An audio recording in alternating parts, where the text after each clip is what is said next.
जहां तक मोदी जी का प्रश्न है, मोदी जी के संबंध में पिछले कुछ वर्षों में कई दर्जने पुस्तक आई हैं। हाँ, वो तो देख लिया मैंने, अपना आदमी देख लेता है।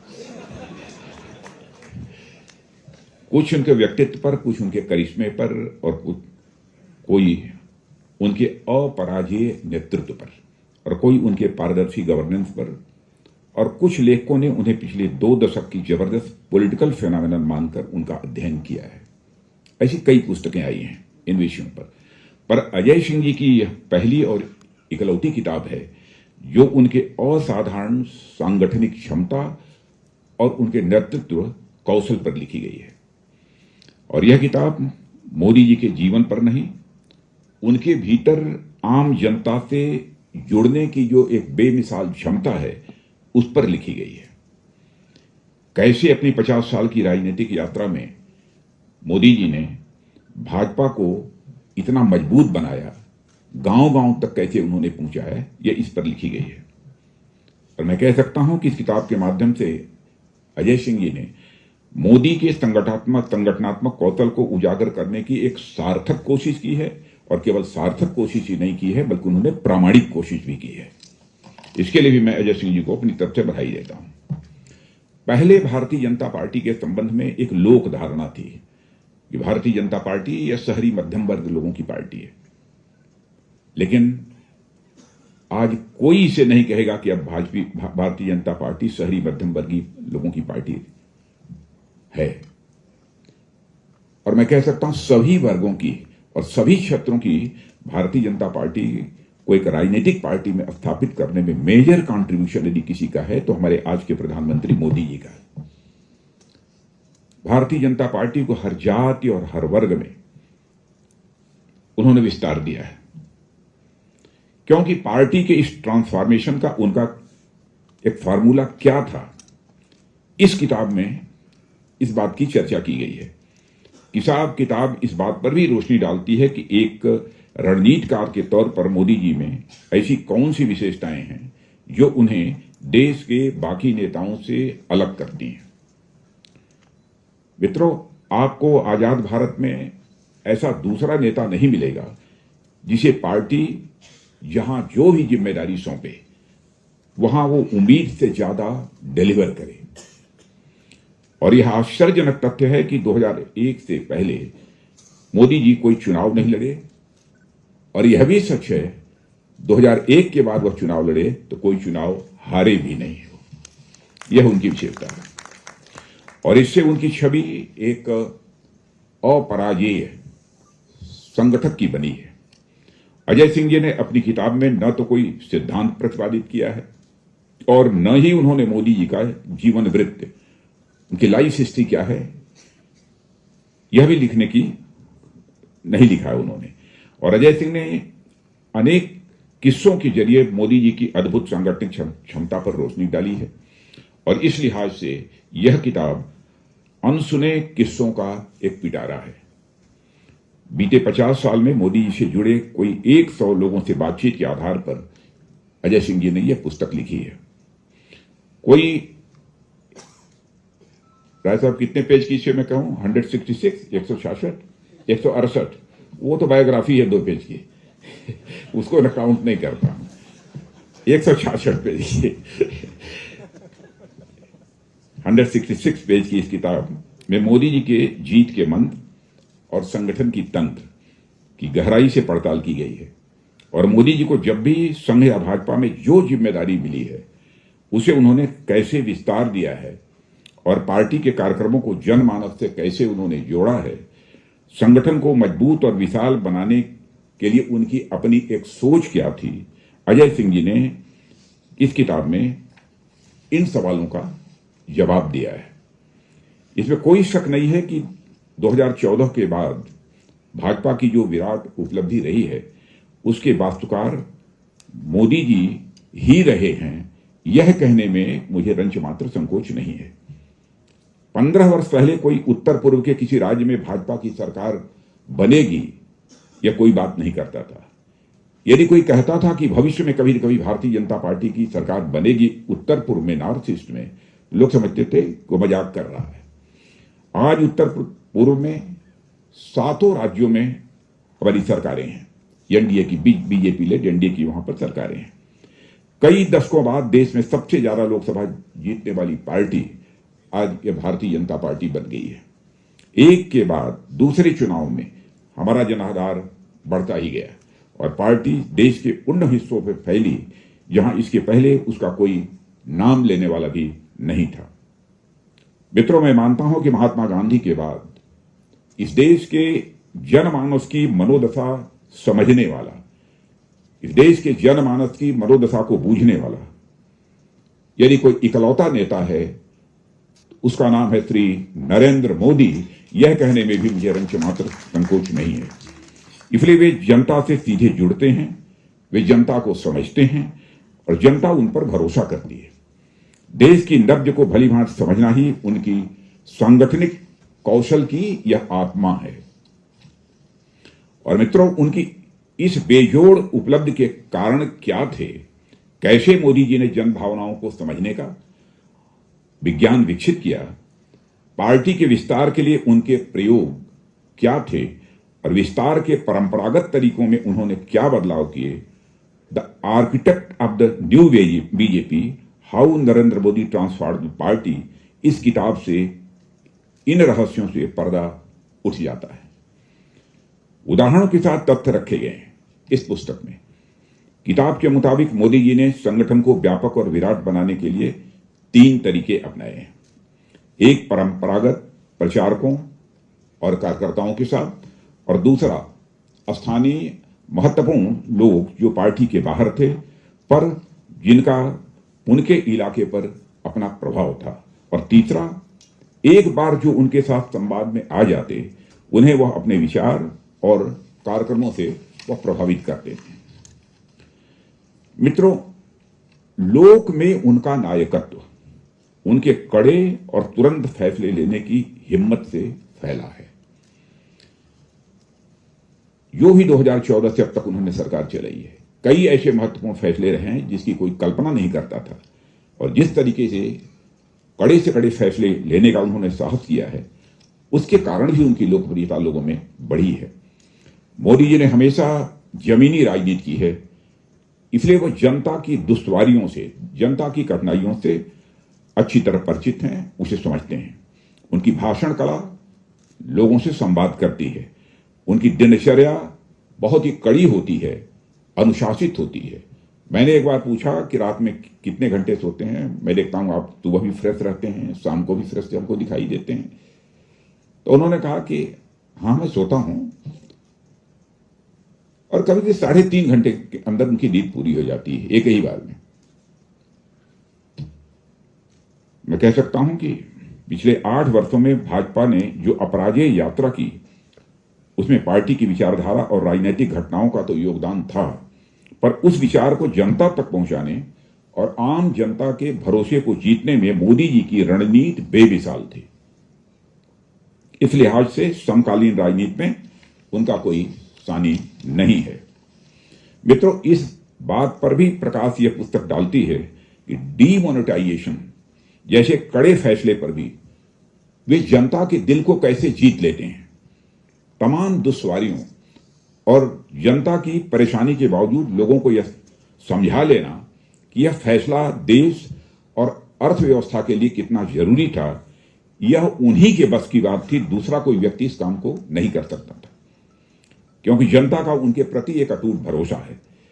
डीमोनेटाइजेशन के बाद हुए चुनाव इस बात के प्रमाण हैं कि डीमोनेटाइजेशन के बाद उत्तर प्रदेश के चुनाव में भी जिस प्रकार की शानदार कामयाबी हासिल हुई, चुनाव के पहले लोग कहते थे डीमोनेटाइजेशन का खामियाजा भारतीय जनता पार्टी को भुगतना पड़ेगा, लेकिन अप्रत्याशित चुनाव उत्तर प्रदेश के परिणाम में चुनाव के दौरान आए। विपक्ष के लाख प्रचार के बाद भी जनता ने मोदी जी पर पूरा भरोसा किया और लोगों ने माना कि उनकी नीयत ठीक है, यह फैसला देश के लिए उचित है, भले कुछ व्यक्तियों के पक्ष में न रहा हो।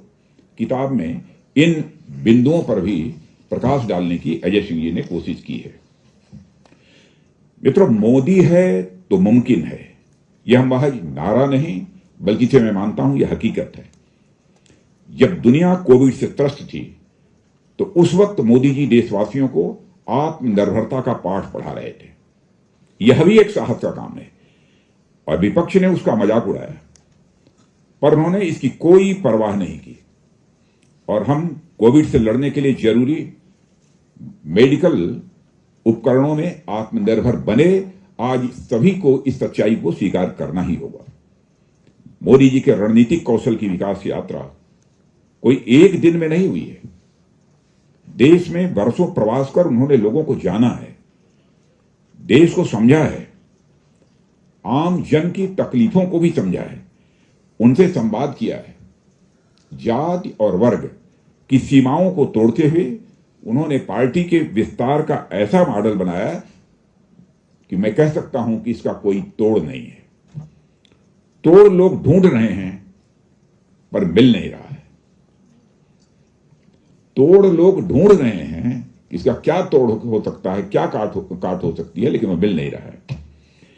उनके सामने संघ द्वारा या पार्टी द्वारा जो भी काम रखा गया, क्योंकि मैं भी बहुत लंबे समय से उनसे परिचित हूं और उनकी कामकाज की शैली को भी मैंने देखा है। उनके सामने संघ द्वारा या पार्टी के द्वारा जो भी काम रखा गया वे सहर्ष उसे स्वीकारते गए और कर्मण्येवाधिकार की तर्ज पर वह बराबर काम करते चले गए और आगे बढ़ते भी गए। मित्रों, मोदी जी ने संगठन के विस्तार की जो रणनीति 1980 में गुजरात में बनाई है, उसी को बाद में हरियाणा, हिमाचल, मध्य प्रदेश और पंजाब में लागू किया और कार्डर को टेक्नोलॉजी के इस्तेमाल के लिए तैयार किया और हर जिले में पार्टी के अपने कार्यालय की भी उन्होंने परिकल्पना की और उसके अनुकूल नतीजे भी आए हैं। उन्होंने मंत्री या विधायक का अनुभव न होते हुए कैसे एक पूर्व नौकरशाह को बुलाकर कैसे उन्होंने सरकारी फाइलों को पढ़ने और नोट्स बनाने का तरीका सीखा, सरदार हरवंश जी ने बतलाया है और अब तक के सफलतम वह मुख्यमंत्री बने। यह सब कैसे हुआ, यह समझने के लिए आपको यह किताब पढ़नी पड़ेगी। मोदी जी चाहे संगठन को मजबूत और एफिशिएंट करने के लिए इंफॉर्मेशन टेक्नोलॉजी का प्रयोग हो, शासन चलाने के लिए नए नए प्रयोग हों, वह सब उन्होंने किए हैं और इसने संगठन और सरकार दोनों में उनकी विश्वसनीयता को एक नई ऊंचाई भी दी है। मित्रों, अपने इन प्रयोगों से उन्होंने बीजेपी को चुनाव जीतने वाली एक मशीन में तब्दील कर दिया है। कहीं का चुनाव होता है, बीजेपी जीतती है। विचारधारा से कोई समझौता नहीं है और कामों की वस्तुनिष्ठ समीक्षा उनके संगठन कौशल के यह मूलभूत मंत्र थे। यही बाद में पार्टी के उत्थान, निर्माण और पार्टी के विस्तार के यह कारण बने।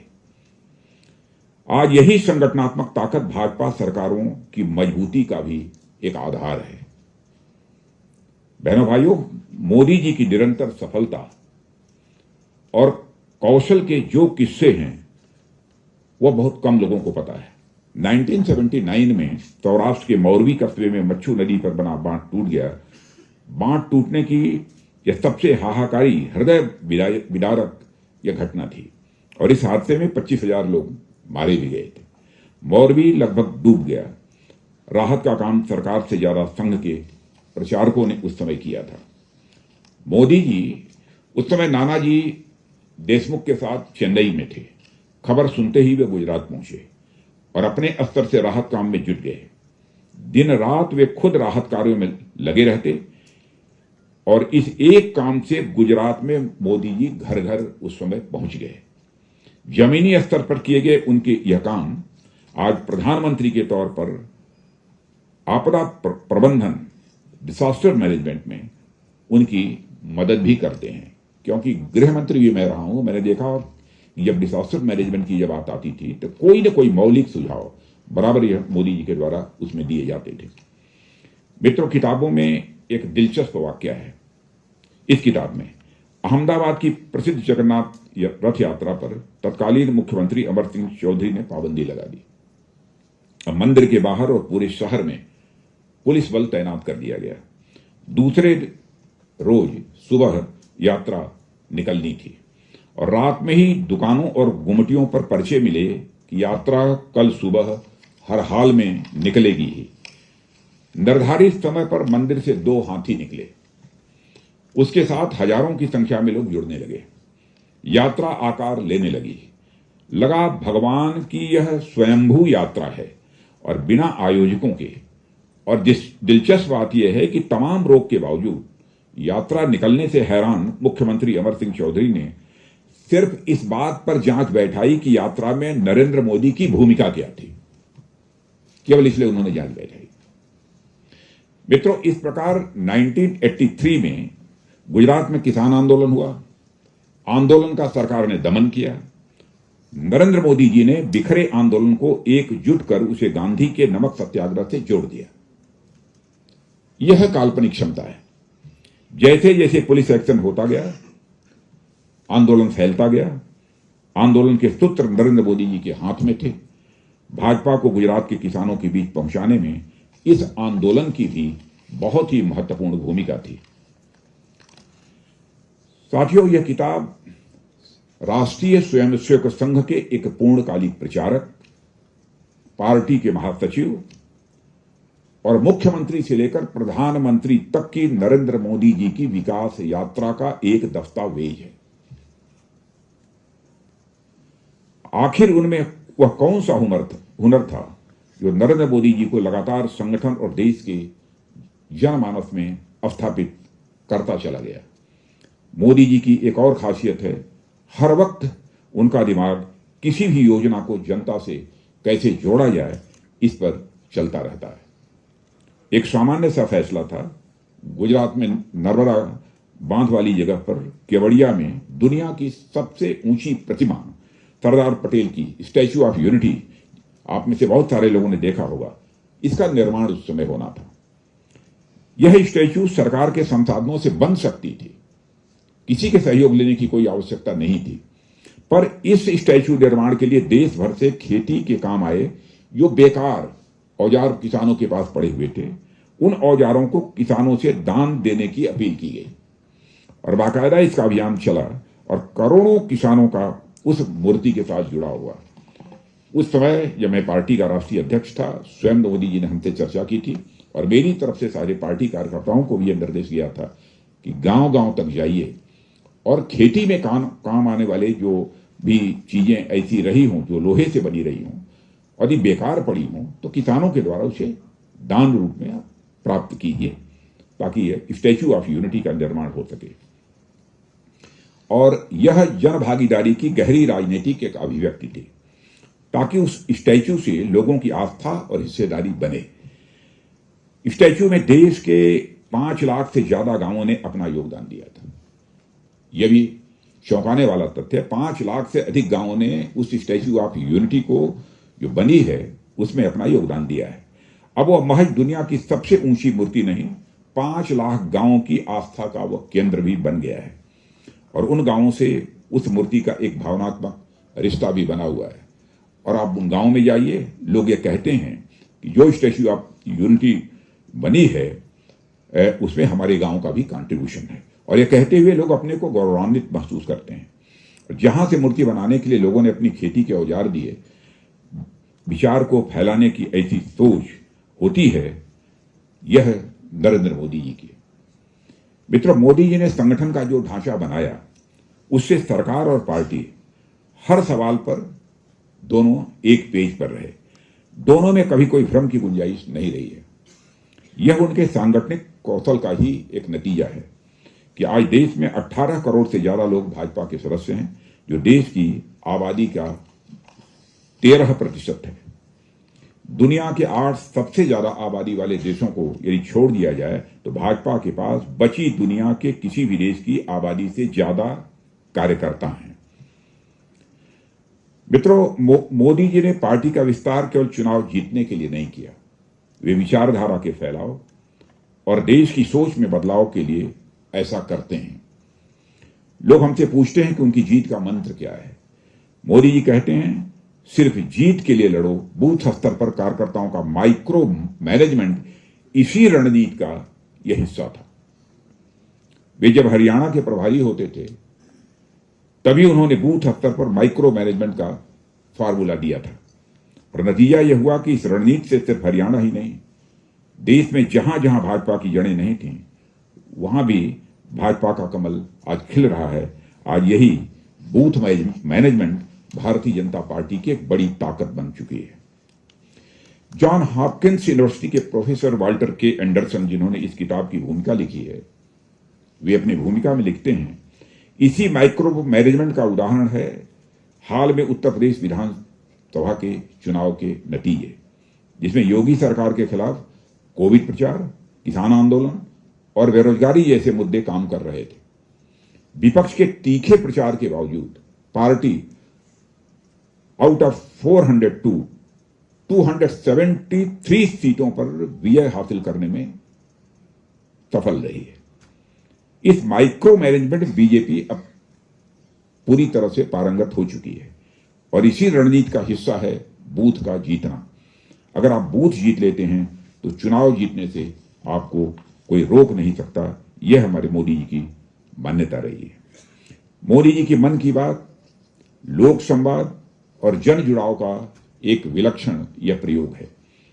सोचिए, आज से 7 वर्ष पहले जो युवा सिर्फ 11 साल का रहा होगा, उससे इन 7 सालों में मोदी जी मन की बात के जरिए कोई 250 से ज्यादा बार बात कर चुके हैं और अब जब वह बूथ तक जाएगा तो सिर्फ मोदी जी से ही उसका अपनापन होगा। मोदी जी का यही मंत्र है, आप जनता से जुड़े रहिए, सफलता आपके कदम चूमेगी। मित्रों, जनता से जुड़ाव, उससे संवाद, देश की नब्ज पर मजबूत पकड़, आम जन की मुश्किलों की जमीनी जानकारी से उनकी लोकप्रियता ने देश ही नहीं दुनिया में सभी नेताओं को पछाड़ दिया है। आज वे दुनिया के सबसे लोकप्रिय नेता बने हुए हैं। अमेरिकी data intelligence firm the morning consult, नाम आपने सुना होगा, द मॉर्निंग कंसल्ट के एक सर्वे के मुताबिक मोदी जी ने लोकप्रियता में अमेरिकी राष्ट्रपति जो बाइडेन सहित दुनिया के 12 प्रमुख राजनेताओं को पीछे छोड़ दिया है। मित्रों, जिन नेताओं को लेकर यह संस्था जनमत जुटा रही है, उनमें सिर्फ मोदी जी ही लंबे समय से सत्ता में हैं। कोई इतने समय तक सत्ता में नहीं रहा है। राजनीति शास्त्र के अनुमानों में जो नेता लंबे समय तक सत्ता में रहता है, उसके खिलाफ नापसंदगी ज्यादा बढ़ जाती है। मोदी जी गए 20 वर्ष से पहले मुख्यमंत्री, फिर प्रधानमंत्री पद पर आसीन है। मजे की बात है कि फिर भी जनता उनसे अभी तक उबी नहीं है। बल्कि विश्लेषक यह कहते हैं, राजनीतिक विश्लेषक, भाई जिसको सोचना हो वो 2029 के बाद सोचे, 2024 को तो सोचनी नहीं चाहिए। यह मैं पॉलिटिकल एनालिस्ट की बात कह रहा हूं। यही उनका विलक्षण व्यक्तित्व और सांगठनिक कौशल है। यह बिना ईश्वरीय क्षमता के, मेरी मान्यता है, मेरा व्यक्तिगत मान्यता है, बिना ईश्वरीय क्षमता के यह संभव नहीं है। साथियों, जम्मू कश्मीर में नई व्यवस्था हो या फिर एक साथ 3 तलाक के विरोध में कानून, अयोध्या में भव्य राम मंदिर का मामला हो या फिर काशी विश्वनाथ का भव्य रूप, देश में एक्सप्रेसवे के जाल का मामला हो, देश में मेडिकल कॉलेज क्रांति लाने की बात हो, या गरीबों को 5 लाख रुपए तक मुफ्त इलाज का मसला हो, या फिर पाकिस्तान और चीन से लगे सीमाई इलाकों में बुनियादी ढांचों के विकास की बात हो, नई शिक्षा नीति लागू करने का मामला हो, या फिर गांवों में पक्के आवास, बिजली, पानी, रसोई गैस, टॉयलेट और सड़कों का मामला, देश के सांस्कृतिक गौरव की भावना को शिखर पर ले जाने के प्रयास हों, हर मामले में मोदी सरकार दूसरी सरकारों के कंपैरिजन में मीलों आगे रही है।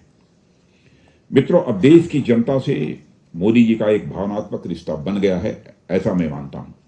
यह उनके सांगठनिक कौशल और पार्टी के विस्तार की रणनीति ही है कि उनके प्रधानमंत्री बनने से पहले देश के कुछ राज्यों में एनडीए की सरकारें थीं और आज जिसका विस्तार 16 राज्यों तक हो चुका है और इस वक्त पूरे देश में 1300 से ज्यादा विधायक और 400 से ज्यादा ये भारतीय जनता पार्टी के इस समय सांसद हैं। मित्रों, मोदी जी का सबका साथ, सबका विकास, सबका विश्वास और सबका प्रयास ये जुमला नहीं है। वे असल में इसी मंत्र के साथ आगे बढ़ रहे हैं। सच तो यही है कि स्वतंत्र भारत में यह पहली ऐसी सरकार है जिसने पिछले 75 वर्षों में भारत का नेतृत्व करने वाली पूर्ववर्ती सरकारों के योगदानों और कार्यों को न केवल सराहना की है, बल्कि उसे दिल्ली स्थित प्रधानमंत्री संग्रहालय के रूप में मूर्त रूप भी दिया है। यहां देश के हमारे पहले प्रधानमंत्री पंडित जवाहरलाल नेहरू, लाल बहादुर जी शास्त्री आदि से लेकर डॉक्टर मनमोहन सिंह जी तथा 13 पूर्व प्रधानमंत्रियों से संबंधित उपलब्धियों को वहां पर दर्शाया गया है। वास्तव में यह प्रधानमंत्री संग्रहालय उस परंपरा का हिस्सा है जिसमें सांस्कृतिक भूल सुधार के साथ ऐतिहासिक राजनीतिक विकृतियों को ठीक भी किया जा रहा है। मित्रों, इस किताब को पढ़ते हुए आप मोदी जी के विशिष्ट कार्य शैली से वाकिफ होते हैं। गुजरात में उन्होंने 2004 में ही छोटा मंत्रिमंडल बनाकर मिनिमम गवर्नमेंट और मैक्सिमम गवर्नेंस का यह नारा दिया था और उसी वक्त उन्होंने बेटियों को पढ़ाने और गांव-गांव बिजली पहुंचाने का लक्ष्य भी तय कर दिया था। लोग अधिक से अधिक संख्या में इस किताब को पढ़ें और इसी आशा और विश्वास के साथ मैं आप लोगों से यही निवेदन करूंगा कि आप इस पुस्तक का अध्ययन निश्चित रूप से करें और यह पुस्तक मोदी जी के ऑर्गेनाइजेशनल स्किल्स को हाईलाइट करने के अलावा यह किताब पार्टी बिल्डिंग और मैनेजमेंट स्किल्स के लिहाज से भी एक बेहतरीन किताब है और मैं मानता हूं कि यह पुस्तक एकेडमिक वर्ल्ड में यह काफी लोकप्रिय होगी।